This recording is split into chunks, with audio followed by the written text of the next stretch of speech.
bien ailleurs. N'est-ce pas? Donc la femme, c'est ça. En Afrique, on a toujours honoré la femme. En Afrique, la femme, c'est source de paix, d'amour, de combativité, de respect, oui? De joie. De joie, effectivement. Et d'affection. Y a-t-il un dessinateur dans la salle, s'il vous plaît? Un dessinateur. C'est important. Vous commencez toujours par les croquis, c'est ça? Brouillon. Après, pour l'adapter, vous inspirez. Vous voulez dire quelque chose? Industrielle. Donc, tout cela pour dire que la femme, elle est complémentaire à l'homme. Vous savez pourquoi l'homme se couche du côté droit et la femme du côté gauche? Même en islam, c'est ça, n'est-ce pas? Pourquoi?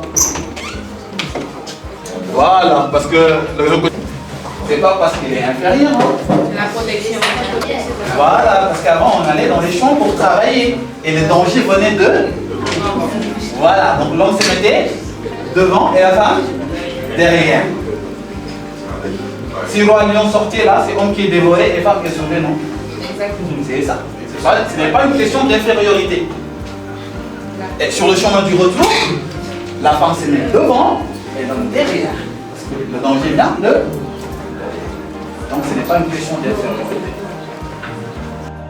Les femmes ne sont pas inférieures aux hommes. Ce n'est pas non plus une question d'égalité. Ne revendiquez pas l'égalité. Parce que là, c'est juste des termes selon le paradigme occidental, d'accord? C'est comme aujourd'hui, après nos indépendances, qu'est-ce qu'ils ont dit? Ils ont privatisé la santé, l'éducation, etc. On en a parlé tout à l'heure. Et qu'est-ce qu'ils ont fait? Ils ont ramené le programme d'ajustement structurel. Qui c'est de quoi il s'agit? D'accord. Après le programme d'ajustement structurel, aujourd'hui, on nous parle de quoi? Des APE. C'est quoi les APE? Les accords de partenariat économique. L'Africain est en train de tout faire pour essayer de maîtriser cette arme. Après, on en ramène d'autres. On nous parle de géostratégie. On nous parle de géopolitique, de mondialisation. Mais qu'est-ce que ça signifie pour l'Africain? Géostratégie, qu'est-ce que ça signifie pour vous, chers frères?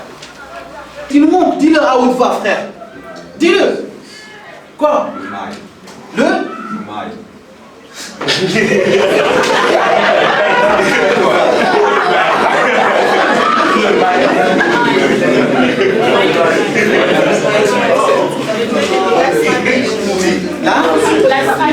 La stratégie. Quelle sorte de stratégie? C'est intéressant ce que vous dites. Oui, allez-y. 5 mètres sous terre. D'accord. Stratégie, oui. Après, on va revenir à poser. Venez, s'il vous plaît. Alors, ça, c'est la manière avec laquelle moi je travaille, d'accord? Pas de manière académique. Farida Traoré. Vous êtes malienne? D'origine? Ah, d'accord. Chafine, comme on dit ici au Maroc. Pourquoi vous êtes venu en retard? Bon, c'est un problème de transport. Je comprends. C'est la raison pour laquelle moi je suis arrivé en retard, d'accord? Donc, parlez-nous de cette fameuse stratégie.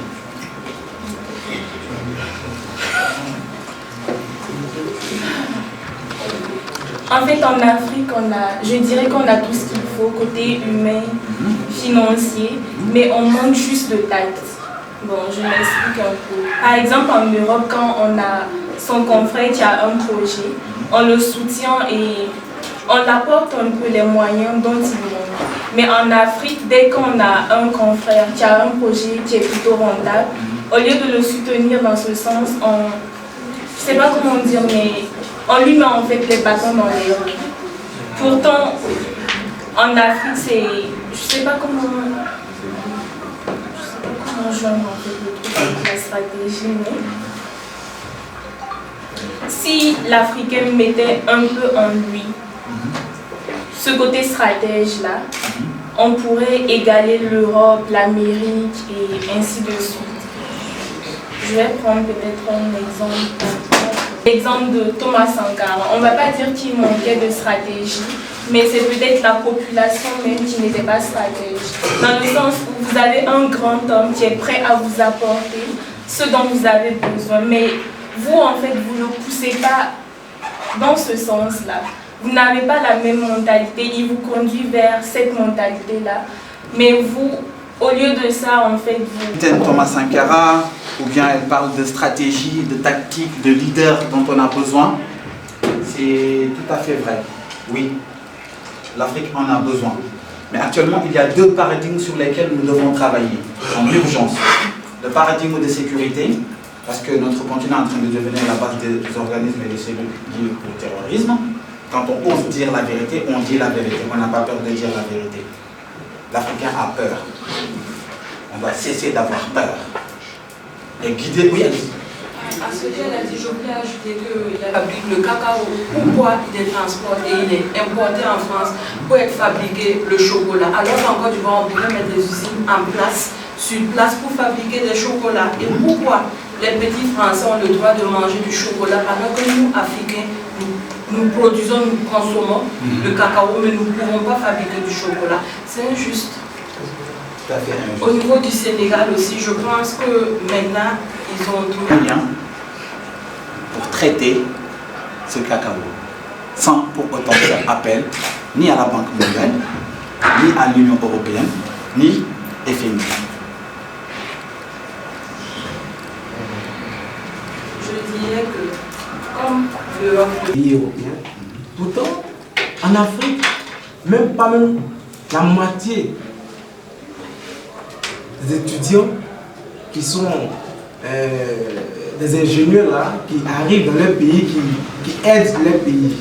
Donc, sur le volet éducatif, il y a un problème. Pourquoi chez nous, ce qui est comme besoin primaire, on n'arrive pas à satisfaire nos populations et qu'on favorise les flux migratoires? Très bien. Parce que vous ne prenez pas la décision. C'est le premier côté. Et le deuxième côté, je parle de corruption parce qu'aujourd'hui, on ne nous dit pas la vérité. Qui ne nous dit pas la vérité? Mais c'est si je dis que c'est là pourquoi. En fait, quand on doit discuter, si je dois discuter avec quelqu'un. Je trouve que ce n'est pas une question de corruption. Parce que, qu'est-ce qu'on entend par corruption?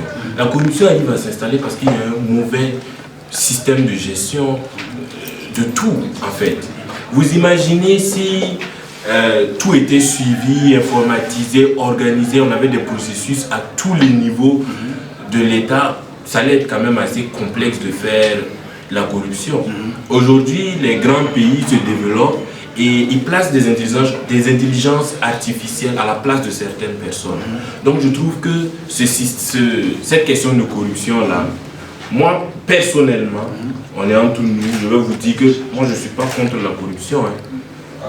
Donner 5 000 francs gars pour qu'il me sorte mon casier judiciaire en 1 heure, moi ça ne me dérange pas. D'accord. Voilà. Alors, voilà, je viens. Moi je trouve que c'est un problème. Non, moi je trouve que c'est un problème. D'accord, on laisse la parole à la sœur et après c'est bon. D'accord. Je finis juste. D'accord. 1 minute. C'est juste. Donc je finis. Tu dois la France. Excellent. La France, il y a de la corruption ou pas? En fait, c'est pour dire qu'il n'y a aucun pays où il n'y a pas de corruption. Mais il peut avoir le risque minime ou maximal. T'es content? Mais, Je suis content. Je le sens, je le sais. Allez. mais en fait, on ne peut pas parler de corruption pour pointer du doigt le problème en Afrique. Franchement, on peut résoudre ce problème de corruption, mais ça va toujours demeurer. Tu pourrais me parler peut-être d'éducation, je serais d'accord avec toi. Mais la corruption, le risque zéro de corruption n'existe pas dans aucun pays. Même au niveau des États-Unis, tu as de la corruption, mais où sont-ils? Excellent, merci beaucoup. À vous, monsieur. Aussi, c'est la réalité. Et j'ai dit comme quoi il y a la corruption au niveau éducatif, judiciaire et au niveau de l'administration. Ça, c'est fait. Très bien. Alors, la question de départ, je ne sais pas si notre mémoire ou nos mémoires sont toujours bonnes, mais la question de départ, frère, je t'ai dit, je suis président. et tu es économiste, j'ai fait appel à toi, je veux disposer de ma propre monnaie. Comment je vais faire et en combien de temps? Donc ça, c'est pas contre toi, frère, d'accord? Mais ça, c'est le sérieux problème en Afrique. C'est notre problème, nous, Africains. Avec le système de conditionnement et d'aliénation qui ont été mis en place, l'Africain est aliéné.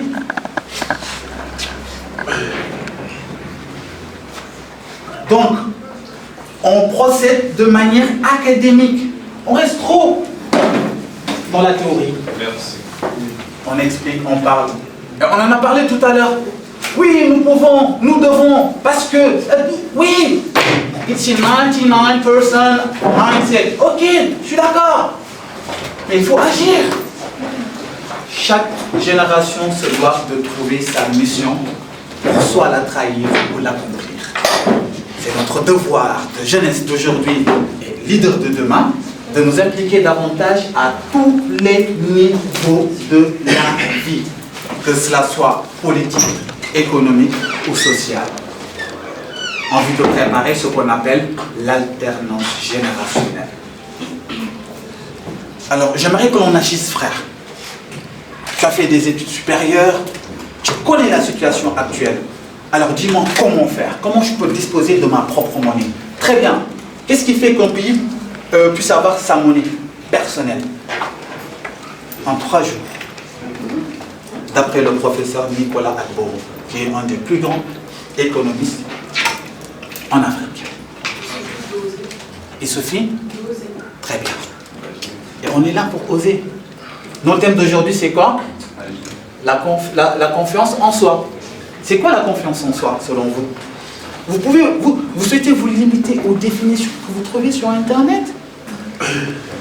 Des vidéos YouTube, des pseudo-gourous du développement personnel, avec des jeux de lumière, la salle qui s'acclame comme ça, ils parlent, tu dis ouais, il y a une connexion, c'est quoi? C'est du business. Je ne pointe personne du doigt. Pas de problème. Il faut oser, il ne faut pas avoir peur. Et oui, c'est vrai.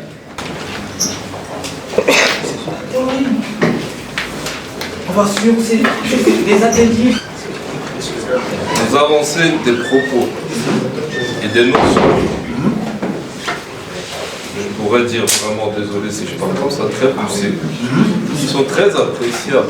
Parce qu'en réalité, quand on écoute, comme vous avez dit, quoi, les gourous du développement personnel, en réalité, ils ne parlent pas comme vous. Parce qu'en fait, vous associez, eux ils dissocient, mais vous vous associez. Ce qui se passe en réalité, donc, la spiritualité d'une part et le développement personnel d'une part. Pour ça, d'abord, je suis terriblement bluffé. Ensuite, j'aurais rougi si j'étais blanc. Mais noircir. Pour revenir à ce que vous étiez en train de dire, sur oser, par exemple, nous sommes tous des entrepreneurs en réalité. Nous faisons ce que nous voulons, nous avons le libre arbitre. Pointer du doigt chaque problème, on ne va jamais arrêter de les faire. Parce qu'il y en a tellement. Mais en réalité, vous venez de dire, en réalité, je suis persuadé que nous sommes le problème. Pourquoi forcément être dans le système embarqué éducatif que l'Occident, que l'on accuse, nous a apporté et rester dedans? Par exemple, je vais me lever, je suis né aujourd'hui, je vais prendre mes études, j'aurai un bac plus 5 et au final, je vais devenir ingénieur. Soit je vais chômer, soit je ne vais pas chômer. Au final, c'est pas moi qui décide. D'accord? Et quand il choque, c'est la fin du monde. Excusez-moi, pour moi, c'est pas normal. Parce qu'en réalité, si tous les ingénieurs qui chômaient se mettaient à fonctionner comme ça, pour moi, aujourd'hui, la Chine ne serait pas ce qu'elle est aujourd'hui. Grâce à qui? Mais ça, c'est un autre débat. C'est un autre débat. Donc, en réalité, nous sommes dans un forum d'entrepreneurs. Je crois qu'on est tous capables d'entreprendre. Et si nous sommes ici, ça veut dire qu'on a envie d'entreprendre. Savoir que l'on n'a aucune limite, que nous sommes sincèrement illimités, ne pas se borner forcément dans le système éducatif, parce qu'en réalité, on est influencé par tout ce qui se trouve autour de nous. Même les publicités nous influencent et même nos parents nous influencent. C'est comme il a dit, de savoir ce que l'on est. Parce qu'en connaissant ce que l'on est, on sait ce que l'on veut. Et en sachant ce que l'on veut, on remplit une mission de vie. En remplissant une mission de vie, on ne peut pas échouer. Excellent. Alors, en tant qu'étudiant, parce que je suis toujours étudiant aussi, voilà, et auto-entrepreneur depuis quelques temps aussi, ouais, je suis capable d'affirmer que quels que soient les bas que l'on peut connaître dans une vie professionnelle, on n'est pas obligé de se plier à ce qui a été dit depuis la nuit des temps, qui a été supposé pour moi dit depuis la nuit des temps. On a le droit et le pouvoir de faire ce que l'on veut, de faire ce que l'on aime. Et croyez-moi, il n'y a rien de plus beau que d'oser. Tout à fait. Merci. Merci beaucoup.